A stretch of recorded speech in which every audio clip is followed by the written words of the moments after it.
पुढे साहेब, माननीय अशोकरावजी चव्हाण साहेब, जयकुमार गावित साहेब, विजयजी चौधरी साहेब आणि काँग्रेसचे सर्व ज्येष्ठ नेते, आपला भाजपचे ज्येष्ठ नेते साहेबांसारखी चूक झाली माझी.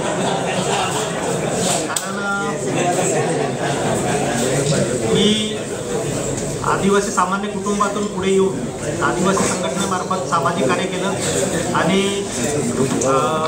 सभापती म्हणून काम केलंय, आमदार म्हणून काम केलं, मंत्री म्हणून काम केलं आणि मी आता महाराष्ट्र प्रदेश काँग्रेस कमिटीचा उपाध्यक्ष सुद्धा होतो.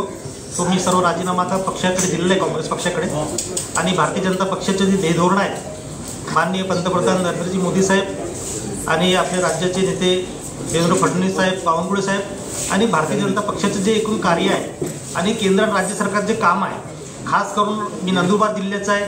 नंदुरबार जिल्ह्यासारख्या भागामध्ये विकासाच्या दृष्टीनं जे काय कामं आणि धोरणं होत आहेत, योजना राबवल्या जात आहेत, त्याच्यावर प्रभावित होऊन मी काँग्रेस पक्षाचा राजीनामा आणि त्याग केलेला आहे आणि आजपासून भाजपसाठी मी काम करणार आहे.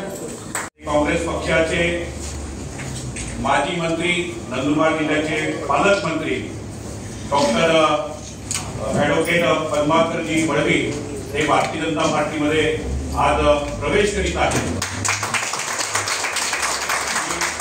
विशेष उल्लेख करतो की कालच राहुलजी गांधी यांचा नेतृत्वाखाली नंदुरबार जिल्ह्यामध्ये भारत जोडो ही यात्रा त्यांनी नंदुरबार जिल्ह्यात काढली.